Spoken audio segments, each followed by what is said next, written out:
बच्चे ज्यादातर, ठीक है ना, कहाँ पे बेड़ा गर्क करते हैं बता। इंपॉर्टेंट टॉपिक है भाई, IMP VIMP का साइन लगा लो। कम भी आता है ना लिखना थ्योरी में, मान लो किसी बच्चे को इंग्लिश में प्रॉब्लम होती है या थोड़ा एक्सप्रेस करने में प्रॉब्लम होती है, तो वो क्या कर, न्यूमेरिकल सोल्व करने हैं तो दो सबसे बढ़िया तरीके हैं। एक तो आप फॉर्मूला अच्छे से याद रखो, जाओगे बेटा कुछ याद नहीं आएगा, मैडम ने भी क्या बात बताई थी, एक बात याद रख लोगे, दो रख लोगे, 10 की 10 कैसे याद रहेंगी। तुम्हें रास्ता साफ मिल जाए ना, और तुम्हें कोई कह दे 1 मिनट में जाओ बेटा क्लास खत्म, आहा, तुम 1 मिनट ना लगाओ भाई, दोबारा नहीं पूछोगे कि हाँ क्लास भाई हाँ लेनी है नहीं लेनी है, बस एक बार बोल दिया ना, ये मानने डाउट आ रहा है किसी भी तरीके का, हाँ भाई अगर यहाँ प्रेजेंट और तुम्हें घर की लगी हो रही है, घर की कोई बात आ रही है, फिर मत पूछना, फिर चुप रहना।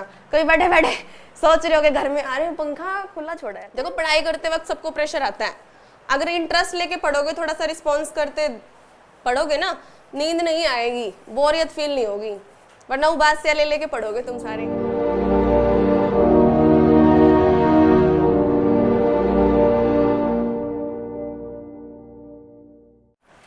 स्पीड में देखो, कल हमने कहाँ तक करा था बेटा, बहुत सारी चीजें कर ली थी हमने। चैप्टर नंबर 1 है हमारा, जिसका नाम क्या है बेटा, लाइट। इसको अच्छे से समझना। कुछ स्टूडेंट ऐसे हैं जिन्होंने भी पहले किया हुआ है, और कुछ ऐसे हैं जो बिल्कुल नए हैं, जो फर्स्ट टाइम कर रहे हैं। कुछ ऐसे भी होंगे जो बेटा कल की क्लास में नहीं, जिन्होंने कल की क्लास ली नहीं थी। कौन सा ऐसा जिसने कल की क्लास नहीं ली थी, हाथ ऊपर खड़े करना। एक ही है, बाकी तो सबने ली थी, ठीक है, नीचे याद कर लो। अभी देखो लाइट के बारे में हमने बहुत सारी चीजें बता दी थी। क्या क्या पढ़ लिया था, पहले एक बार रिवीजन ले लेते हैं। क्या क्या पढ़ा था बेटा, रिफ्लेक्शन, और क्या पढ़ा था, रिफ्रैक्शन, और क्या पढ़े थे, इनके लॉ पढ़े थे, इनके लॉज पढ़े थे ऑफ रिफ्लेक्शन और रिफ्रैक्शन के, है ना। और क्या पढ़ा था हमने, रूल्स पढ़े थे, रूल्स ऑफ इमेज फॉर्मेशन। अच्छा, और क्या पढ़ा था हमने इसके बाद, मिरर और लेंसेज। क्या पढ़े थे, मिरर और लेंसेज के बारे में हमने पढ़ा था। तो ये कुछ 4-5 टॉपिक हमने क्लियर किए थे कल वाले क्लास के अंदर, ठीक है। आज क्लास के अंदर हम क्या करने वाले हैं बेटा, आज हम इससे आगे का पढ़ने वाले हैं। ध्यान से देखना, बहुत ही आसान चैप्टर है, टिप्स पे याद हो जाएगा आप लोगों को, 1 या 2 बार रिपीट करते ही। आज हम क्या पढ़ने वाले हैं, आज हम पढ़ने वाले हैं बेटा मिरर फॉर्मूला। क्या पढ़ने वाले हैं, मिरर फॉर्मूला और लेंस फॉर्मूला। ये तो फॉर्मूला पढ़ने वाले हैं बेटा। इसके बाद हम पढ़ने वाले बेटा power and magnification of lens. क्या पढ़ने वाले हैं, पावर एंड मैग्निफिकेशन। इन सभी टॉपिक को हम कवर करने वाले हैं आज की वीडियो में, और कुछ इमेज फॉर्मेशंस देखेंगे, ठीक है। आसान से बोलो, रिफ्रैक्शन दोबारा करवाना है, ठीक है। देखो रिफ्रैक्शन जो नहीं आए थे वो भी देख लो बेटा, बिल्कुल ही आसान है। इसको ना आप डायग्राम से समझ सकते हो। एग्जाम के अंदर, बोर्ड एग्जाम्स के अंदर सबसे ज्यादा पता क्या जरूरी है, किसी भी एग्जाम के अंदर, कोई भी कंपटीशन एग्जाम हो, सबसे ज्यादा क्या जरूरी है बताओ, बताओ क्या जरूरी है। हाँ कहीं पे भी चले जाओ, क्या जरूरी है, पेन लेके जाना जरूरी है मान गए भाई आप अपने आप को कैसे प्रेजेंट कर रहे हैं, या आपने जो पेपर लिखा है ना उसकी प्रेजेंटिंग कैसी है, your way of presenting important होता है। अगर आपको थोड़ा कम भी आता है ना लिखना थ्योरी में, मान लो किसी बच्चे को इंग्लिश में प्रॉब्लम होती है या थोड़ा एक्सप्रेस करने में प्रॉब्लम होती है, तो वो क्या कर सकता है, डायग्राम्स के थ्रू भी अपनी बात को जाहिर कर सकता है। सिर्फ और सिर्फ एक डायग्राम बनाना है सुंदर सा, ठीक है। सुंदर सा मतलब ये नहीं है कि कोई पेंटिंग का कंपटीशन हो रहा है कि बहुत सुंदर बनाना है। आपको जो भी बताना ना उसके सारे पार्ट डिस्क्राइब करने हैं, बस ये बता, इसी से आपका काम चल जाएगा बोर्ड में। क्योंकि बोर्ड में इतनी सारी कॉपीज होती हैं बेटा, इतना टाइम तो किसी के पास होता नहीं कि वो डीपली ऐसे ऐसे करके ऊपर से देखेगा वो, और डायग्राम्स के थ्रू ऊपर का पूरा व्यू आ जाता है, ओवरव्यू मिल जाता है कि हाँ बच्चे ने देखो सारी बातें दिखा रखी है, इसको नॉलेज है इस बात की, नंबर दे देगा। तो आप ये जो मैं इतनी सारी बातें आपको बता रही हूँ ना बेटा, ये कुछ टिप्स हैं, ट्रिक्स हैं जो आपको बोर्ड एग्जाम्स में काम आएंगी, ठीक है। आगे भी काम आएंगे अगर कोई और भी कंपटीशन एग्जाम्स में आप बैठने वाले हो। देखो रिफ्लेक्शन, रिफ्रैक्शन देखो ध्यान से, ये हमने क्या किया है, ये नॉर्मल ड्रॉ किया है बेटा, और इस लाइन को हम क्या बोलते हैं, इंटरफेस। ये क्या करती है बेटा, दो मीडियम को, आवाज आ गई है, हाँ बहुत सारे कमेंट आ रहे हैं, अच्छा हुआ बता दिया, thank you so much voice ही बंद है और वीडियो चल रही है, वाह इतनी सारी बातें बता दी बेचारों को इंपॉर्टेंट सारी मिस हो गई। देखो नॉर्मल ये क्या है बेटा, जो परपेंडिकुलर लाइन है बेटा ये क्या है, नॉर्मल। और ये जो दो मीडियम को बेटा अलग अलग कर रही है उसको हम क्या बोलते हैं, इंटरफेस। क्या बोलते हैं, इंटरफेस। अब क्या है, देखो ध्यान से देखना, ये जो लाइट आती है ना बेटा सरफेस पे जो पड़ी है, इसको हम क्या बोलते हैं, इंसिडेंट रे। क्या बोलते हैं बेटा, इंसिडेंट रे। ये इंसिडेंट रे आई सरफेस पे टकराई, टकरा के अगर उसी फर्स्ट मीडियम में वापस चली जाए बेटा तो इस प्रोसेस को क्या बोलते हैं, शाबाश, क्या बोलते हैं, रिफ्लेक्शन। लेकिन ये इस मीडियम में आ जाए तो इसको हम क्या बोलते हैं, रिफ्रैक्शन। तो आपको रिफ्रैक्शन समझना था, है ना। तो रिफ्रैक्शन वाले पार्ट पे आते हैं। तो रिफ्रैक्शन हमारा दो तरह से हो रहा है। कैसे कैसे हो रहा है, डिपेंड करता है कि लाइट आपकी रेयर से डेंसर मीडियम में आ रही है या डेंसर से रेयर मीडियम में आ रही है, depending on the medium transfer. Depend करेगा कि कौन से मीडियम से कौन से मीडियम में आ रही है। तो बेटा देखो ये रेयर है, रेयर और डेंसर मीडियम मैंने क्या बताए थे, क्या बताया था, कैसे मीडियम होते हैं रेयर और डेंसर। वैसे बुक्स के अंदर तो रिफ्रैक्टिव इंडेक्स से करें, जिसका कम होगा रिफ्रैक्टिव इंडेक्स वो रेयर, जिसका ज्यादा होगा वो डेंसर। लेकिन बेसिकली आपको मैंने बताया था हल्का मीडियम समझ सकते हो नॉर्मली, मतलब जिसके पार्टिकल बहुत दूर दूर हैं, लाइट आराम से क्रॉस कर सकते हो, कोई रुकावट ही नहीं है जाने में। जिसके पार्टिकल बहुत पास पास है ना, टकराएंगे ना पार्टिकल से, टकराएगी इतनी बार टकरा के फिर जाएगी, तो बीच में रुकावट है, उसकी स्पीड कम होगी नहीं होगी डेंसर में फिर। लेकिन रेयर में तो रुकावट है ही नहीं, रास्ता साफ है, फटाक से जाती दिखेगी। समझ आ रही है बेटा आपको मेरी बात अच्छे से, इसको कॉमन सेंस में नॉर्मल लैंग्वेज में समझ लो, कोई कॉम्प्लिकेट नहीं करना आपको टॉपिक को। तो देखो अगर ये मीडियम हमारा रेयर से डेंसर में आ रहा है तो इसके पार्टिकल बहुत पास पास होंगे, इसको लाइट को टकरा के जाना पड़ेगा, तो इसकी स्पीड क्या हो जाएगी बेटा, कम। क्या हो जाएगी, कम। और स्पीड कम होती है क्या होगा, नॉर्मल की तरफ धीरे धीरे मुड़ती हुई दिखाई देगी। आई बात समझ में। लेकिन अगर यहाँ पे डेंसर मीडियम था, ये लाइट आई आपकी, और ये रेयर मीडियम था, पार्टिकल बहुत दूर दूर है और आपको दिख रहा है बीच से रास्ता साफ है, तो लाइट दूर से जाती दिखेगी भाई, दिखेगी नहीं। तुम्हें रास्ता साफ मिल जाए ना और तुम्हें कोई क्या, 1 मिनट में जाओ बेटा क्लास खत्म, आहा, तुम 1 मिनट ना लगाओ भाई, दोबारा नहीं पूछोगे कि हाँ क्लास भाई हाँ लेनी है नहीं लेनी है, बस एक बार बोल दिया ना, ये मान्य है हमारे लिए। अब हम ही बैग उठाते और जाते हैं। तो ये इसके ऊपर ये रूल लागू होता है।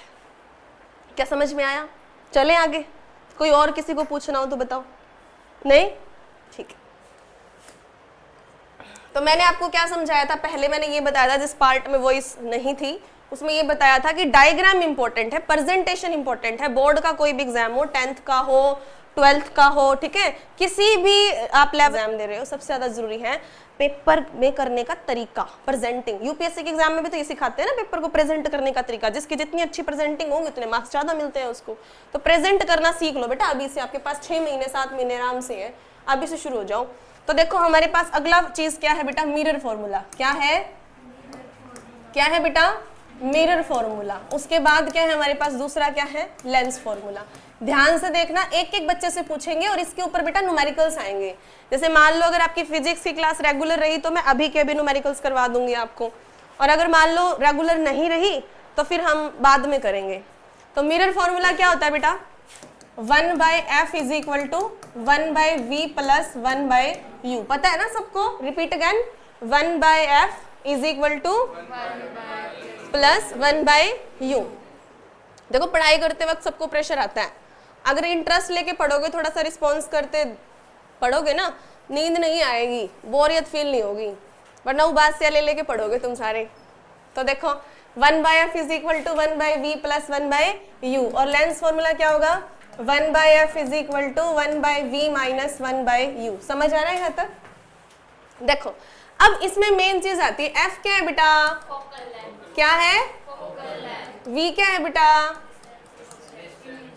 इमेज डिस्टेंस, ठीक है ना, डिस्टेंस ऑफ इमेज। u क्या है बेटा, ऑब्जेक्ट डिस्टेंस। क्या है, ऑब्जेक्ट डिस्टेंस, ठीक है ना। चीजों को जितना हो सके इजी वे में पढ़ो, उसको शॉर्ट आउट करके पढ़ो। कॉम्प्लिकेट तो बेटा बुक्स ही बहुत कर देती हैं बच्चों को, तो कॉम्प्लिकेट करके ना पढ़ो उसको। तो v क्या है, इमेज डिस्टेंस। v क्या है, इमेज डिस्टेंस। तो इमेज डिस्टेंस देखो पॉजिटिव भी हो सकता है, नेगेटिव भी हो सकता है। एक चीज बता देते हैं, मैंने कल क्या बताया था, ये जो होती है ना ये वाली लाइन, इसको हम जैसे मान लो कोई लेंस मिरर बना लेती हूँ लो, ठीक है, इस लाइन को हम क्या बोलते हैं, प्रिंसिपल एक्सिस। क्या बोलते हैं? Principal axis. ये पोल होता है बेटा, ये फोकस होता है सेंटर। अगर मैंने कनकेव बनाया तो इधर होगा। लेफ्ट साइड देखो, इस तरफ वाली लाइट ऐसे आ रही है ना, तो लेफ्ट के जितने भी डिस्टेंस होते हैं हमें क्या लेने पड़ते हैं? नेगेटिव। और ये वाले क्या लेने पड़ते हैं? पॉजिटिव लेने पड़ते हैं। तो इमेज आपकी बेटा लेफ्ट भी बन सकती है, राइट भी बन सकती है। तो इमेज डिस्टेंस आपका पॉजिटिव भी हो सकता है, नेगेटिव भी हो सकता है। आई बात समझ में? लेकिन ऑब्जेक्ट को तो हमेशा सामने ही रखेंगे ना, इसके सामने से ही तो देखेंगे, इमेज दिखेगी तो मिरर हो या लेंस हो बेटा, जो ऑब्जेक्ट डिस्टेंस होगा ऑलवेज नेगेटिव। क्या रहने वाला है? जब आप न्यूमेरिकल सॉल्व कर रहे हो तो नेगेटिव वैल्यू आनी चाहिए। नेगेटिव वैल्यू नहीं आती है, इट मींस आपका क्वेश्चन क्या है? गलत। क्या है बेटा? गलत है, गलत हो जाएगा। तो यहां तक ठीक है? समझ आया? v क्या है? Image distance. u क्या है? Object distance. f क्या है? Focal length. न्यूमेरिकल्स में अटकते हैं बच्चे जाके बेटा, फिजिक्स में न्यूमेरिकल ही आते हैं सीबीएसई में ज्यादा, आजकल तो एचबीएसई में भी आने लग गए, हर जगह आते हैं। तो अगर आपको न्यूमेरिकल सॉल्व करने हैं तो दो सबसे बढ़िया तरीके हैं। एक तो आप फॉर्मूला अच्छे से याद रखो, दूसरा आप स्टेटमेंट को समझो। जितना ज्यादा स्टेटमेंट को समझ के उसमें से चीजें निकालोगे, क्या दिया हुआ है, क्या पूछा है, क्वेश्चन सॉल्व हो जाएगा वहीं पे। ठीक है, तो चलो हमारा ये हो गया, आगे चलते हैं। अब हमें क्या पढ़नी थी? मोस्ट इंपॉर्टेंट टॉपिक है भाई, IMP। VIMP का साइन लगा लो। नाम क्या है? Power of lens. क्या है बेटा? Power of lens. मतलब नाम से ही, नाम तो सुना ही होगा आपने, ये वो वाला डायलॉग इसके ऊपर लगता है, पावर ऑफ लेंस, है ना, डायलॉग होता है ना, नाम तो सुना ही होगा। तो ये वो वाला इंपॉर्टेंट टॉपिक है, इसके ऊपर क्वेश्चन आते ही आते हैं पेपर में, चाहे थ्योरी आ जाए चाहे न्यूमेरिकल्स आ जाए। इंपॉर्टेंट, मोस्ट इंपॉर्टेंट टॉपिक, ठीक है, in the exam point of view. देखो पावर ऑफ लेंस अगर हम बात करें तो क्या होता है बेटा? The reciprocal of focal length. क्या होता है? Reciprocal of focal length. आप क्यों नहीं लिख रहे अंश? आप में से एक भी बच्चा मुझे लिखता हुआ दिखाई नहीं दे रहा। आप लोगों ने पहले लिखा हुआ है चैप्टर, फिर क्यों नहीं लिख रहे आप लोग? एक भी नहीं लिख रहा बैठ के भाई। आपने तो लिखा हुआ, आपको तो स्कूल में करवा रखा है, आपने क्यों नहीं लिखा हुआ? आप क्यों नहीं लिख रहे बेटा? अभी सुन लिया तुमने, तुम्हें लग रहा है आ गया, 2 मिनट बाद या 2 दिन बाद तुम भूल जाओगे बेटा, कुछ याद नहीं आएगा। मैडम ने भी क्या बात बताई थी, एक बात याद रख लोगे, 2 रख लोगे, 10 की 10 कैसे याद रहेंगी? लिखी हुई होगी तो फटाक से जाके देख तो लोगे उसको कि मैडम ने क्या क्या करवाया था और क्या क्या बताया था। अगर कोई बोर्ड एग्जाम्स के थ्रू कोई इंपॉर्टेंट पॉइंट बताया जाता तो उसको भी लिख लिया करो साइड में, काम आएगा वो आपके। तो रेसिप्रोकल ऑफ फोकल लेंथ क्या है बेटा? Reciprocal of focal length. Reciprocal का मतलब क्या होता है, कौन बताएगा? उल्टा। क्या होता है बेटा? उल्टा। वेरी गुड, शाबाश। और पावर को रिप्रेजेंट करते हैं किससे? P से। तो P का फॉर्मूला क्या बन गया? 1/f। क्या बन गया? 1/f। P is equal to क्या बन गया बेटा? 1/f, है ना। ये तब फॉर्मूला लगता है बेटा जब आपकी जो पावर है ना, जी पावर नहीं फोकल लेंथ, पावर नहीं फोकल लेंथ, जब आपकी focal length f is in किस में हो बेटा? मीटर में, क्योंकि SI यूनिट पावर इसकी फोकल लेंथ डिस्टेंस होता है। डिस्टेंस की SI यूनिट क्या होती है बेटा? मीटर। तो पावर की जो SI यूनिट होती है बेटा वो होती है डायोप्टर। क्या होती है? डायोप्टर। याद रखना, इसके बारे में भी पूछा जाता है, पावर से रिलेटेड कुछ भी पूछा जा सकता है पेपर में, कुछ भी, ठीक है। अगर फोकल लेंथ सेंटीमीटर में हो तो क्या करेंगे बेटा? मीटर को सेंटीमीटर में चेंज करोगे, बटे 100, नीचे ये पहले ही बटे में है, ऊपर चला जाएगा, तो 100 बाय क्या बन गया फॉर्मूला? f। ये कब आएगा फॉर्मूला? इफ f इन किस में हो बेटा? f इन किस में हो? f अगर सेंटीमीटर में हो तो 100/f, और अगर मीटर में हो तो क्या होगा? 1/f। मीटर में हो तो 1/f, और अगर सेंटीमीटर में तो क्या होगा? 100/f। इधर आ जाओ। अब ये एक अनदर इंपॉर्टेंट टॉपिक है, इसको बोलते हैं 1 डायोप्टर। पूछेंगे तुमसे पेपर में कि डिफाइन 1 डायोप्टर, डिफाइन करो इसको, होता क्या है ये। क्वेश्चंस नोट करते रहना, जहां पे भी मैंने ये कह दिया ना बेटा ये पेपर में आता है पॉइंट ऑफ व्यू से, या ये आएगा, पेपर खोलोगे ना जाके वही मिलेगा फिर बाद में, फिर मत याद करना कि ओ हो मैडम तो कहती रहती थी, कहते रहते थे, हम नहीं पढ़े, हम ही निकम्मे थे, क्या करें। हाँ, अफसोस करोगे फिर। तो 1 डायोप्टर क्या होता है? फोकल लेंथ को देखो, इसको 1 बनाना ना बेटा, नीचे 1 बनाना है, तो फोकल लेंथ को कितना करना पड़ेगा? 1। तो पावर कितनी हो जाएगी 1 डायोप्टर। कब हुई? ये क्या होती है? It is a power of lens, बिल्कुल शॉर्टकट में बता रही हूँ। It is a power of lens, it is a power of lens if focal length is 1 metre, if focal length is 1 metre. याद रखना, इसका टेस्ट होगा मंडे को, कल संडे है ना, संडे ऑफ है, आराम से पढ़ो। हाँ कोई बात नहीं, फिजिक्स का भी हो जाएगा। तुम तो सारे दे लो भाई, तुम क्या दिक्कत है, धुरंधर हो तुम तो, है ना। टेस्ट से तो अच्छी बात है, बल्कि टेस्ट से तो पता चलेगा आपको कितना आता है कितना नहीं आता। जो क्वेश्चन नहीं आते हैं उसकी रिवीजन हो जाएगी, प्रैक्टिस हो जाएगी, है ना, टीचर बता देगा। लिख लिया बेटा आपने ये सब? अच्छे से लिख लिया सारा। पावर ऑफ लेंस पता चल गई। डायोप्टर क्या होती है? क्या होती है dioptre? SI unit of dioptre is the SI unit of power. लेकिन 1 dioptre is the power of lens of focal length 1 metre. 1 dioptre क्या है? Power of lens of focal length 1 metre. 1 metre की फोकल लेंथ की जो power होगी वो कितनी होगी? 1 डायोप्टर का। क्लियर आ गया समझ सारा? चलो कर दे इसको साफ।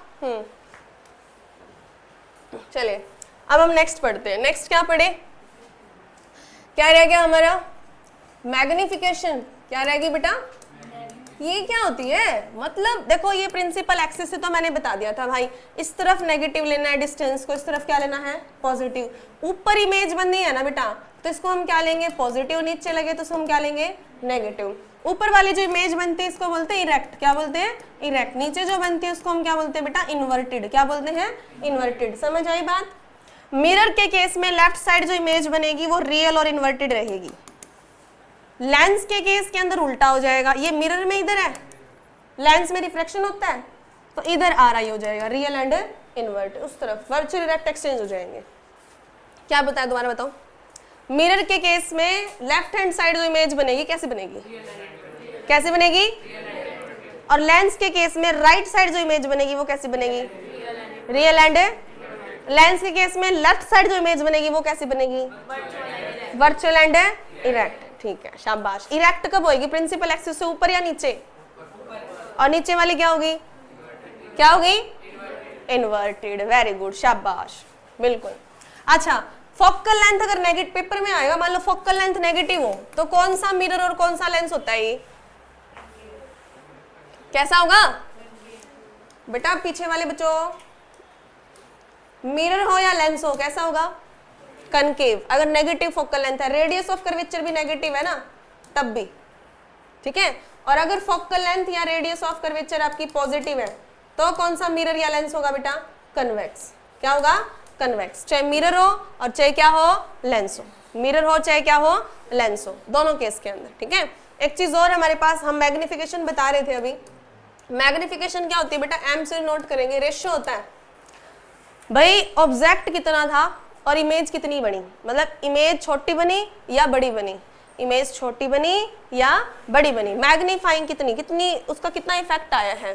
तो अगर इसका मतलब इमेज की हाइट डिवाइड बाय में ऑब्जेक्ट की हाइट, इमेज की हाइट डिवाइड बाय में ऑब्जेक्ट की हाइट, रेशियो होगा। क्या होगा? रेशियो, कि भाई कितना ऑब्जेक्ट था लंबा और कितनी लंबी भाई इमेज हाइट कितनी रही उसकी। ठीक है। अच्छा, इसके अलावा इमेज डिस्टेंस डिवाइड बाय में ऑब्जेक्ट डिस्टेंस भी होता है फॉर्मूला। क्या होता है बेटा? इमेज डिस्टेंस डिवाइड बाय में ऑब्जेक्ट डिस्टेंस। मतलब अगर इससे काम ना चले तो इससे चला लो, इससे नहीं चले तो इससे चलाओ। अगर पेपर में कोई न्यूमेरिकल है तो दोनों में से एक वैल्यू तो मिलेगी ही मिलेगी। ठीक है। अगर VU दे रखी है तो V/U वाला फॉर्मूला यूज कर लो, और H वाली दे रखी है तो H/H नोट वाला यूज कर लो। डिपेंड करता है, जब न्यूमेरिकल्स प्रैक्टिस करेंगे तब पता चलेगा। फॉर्मूले दिख रहे हैं आपको? आगे चलो। पॉजिटिव और नेगेटिव दो रहेगी, मिरर के केस में नेगेटिव और लेंस के केस में पॉजिटिव। और आपको ये भी बताया था ना, radius of curvature focal length की क्या होती है बेटा? डबल। इसके ऊपर भी न्यूमेरिकल बनता है नंबर में, 1 मार्क्स। और तो सीधी सी बात है, फोकल लेंथ निकालेंगे तो रेडियस ऑफ कर्वेचर की क्या बन जाएगी? हाफ। क्या बन जाएगी? हाफ। क्या बन जाएगी? हाफ। एक चीज और, यहाँ पे मैंने बताया था कि R और F बेटा पावर भी नेगेटिव पॉजिटिव हो सकती है। पावर भी नेगेटिव है ना, तो कौन सा लेंस है? कनकेव। मिरर की तो बात ही नहीं आती, हम पावर लेंस की देखते हैं। और अगर पॉजिटिव है तो कौन सा है? कन्वेक्स। तीनों चीजें ध्यान रखना, पावर, फोकल लेंथ और रेडियस ऑफ कर्वेचर। क्या क्या? Power, focal length, radius of curvature. तीनों नेगेटिव है तो कनकेव, पॉजिटिव है तो कन्वेक्स, ठीक है ना। फॉर्मूला क्या है, आर का फॉर्मूला क्या है 2f, डबल है फोकल, एफ क्या है, क्या है फोकल लेंथ। क्या होती है, एक नंबर में ये भी आ जाता है definition, distance between pole and focus. Pole से फोकस की दूरी क्या थी, फोकल लेंथ। पोल से सेंटर कर्वेचर की दूरी क्या थी, रेडियस ऑफ कर्वेचर। इक्वल होती है तो डबल हो जाएगी, और एफ आधी हो जाएगी, r/2, r/2। आपको पता है यूनिट्स आपको किस में लेनी है, एसआई में, मीटर यूज करनी है, ठीक है। सेंटीमीटर दे रखा है, मीटर बना लो, ठीक है। पावर का फॉर्मूला क्या था 1/f, क्या था 1/f, ठीक है। सेंटीमीटर में तो फॉर्मूला क्या था 100/f। देखो इलेक्ट्रिसिटी चैप्टर के भी हमने फॉर्मूले टिप्स पे किए थे ना, किए थे नहीं किए थे बताओ, 2 से 3 बार रिवाइज किए थे। ऐसे हम इसके लाइट वाले के भी फॉर्मूले, दोनों चैप्टर के सारे फॉर्मूलाज आपको टिप्स पे होने चाहिए, सारी डेफिनेशन टिप्स पे होनी चाहिए, एकदम यूं कुछ भी पूछो यूं फटाक से रिप्लाई आना चाहिए, तभी न्यूमेरिकल सॉल्व होंगे। बेटा न्यूमेरिकल्स पे तो तभी जाएंगे जब थ्योरी क्लियर होगी बच्चों के दिमाग में। समझ आया ये कुछ आया नहीं आया बताओ मेरे को। अच्छा अब देखो हम एक लास्ट टॉपिक पढ़ रहे हैं, सिर्फ एक लास्ट जो हमने स्किप किया था। ये पूरा चैप्टर खत्म हो चुका है, 2 दिन के अंदर मैंने रिवीजन दे दी है, इसकी ओवरव्यू दे दिया है।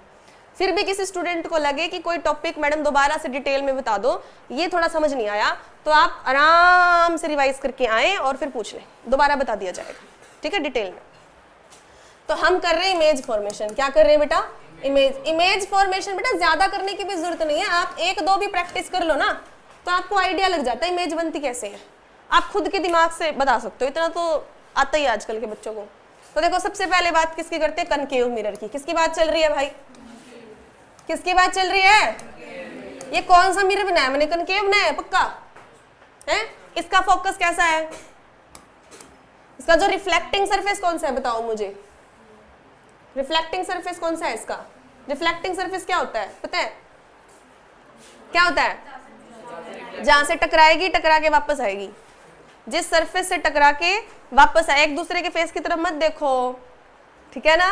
कोई डाउट आ रहा है या सर के ऊपर से जा रही हैं बातें, मुझे कुछ समझ नहीं आ रहा तो पूछ लो, ठीक है ना। अगर मन में कोई भी डाउट आ रहा है किसी भी तरीके का, हाँ भाई अगर यहाँ प्रेजेंट और तुम्हें घर की लगी हो रही है, घर की कोई बात आ रही है, फिर मत पूछना, फिर चुप रहना। कभी बैठे बैठे सोच रहे हो कि घर में आ रहे हो पंखा खुला छोड़ा है, चार्ज तो नहीं किया था मैंने फोन कभी ये सोच रहे हो तो फिर तो रहने ही देना। हाँ इसके बारे में पूछ सकते हो। तो यहाँ देखो हमने क्या किया, सबसे पहला जो हम पॉइंट लेते हैं, हम यहाँ से देखो क्वेश्चन क्या आता है पेपर में। पेपर में क्या पूछेंगे आपसे, पेपर में पूछेंगे कि object is placed at infinity, object is placed at infinity, object को इंफिनिटी पे रख दिया गया है। मिरर कौन सा है भाई, कनकेव। देंगे कि मिरर है या लेंस है, कनकेव है या कन्वेक्स है, ऑब्जेक्ट को ही बताएंगे कहाँ रखा गया है। अब इसकी इमेज फॉर्मेशन करो, 3 चीज पूछेंगे बेटा।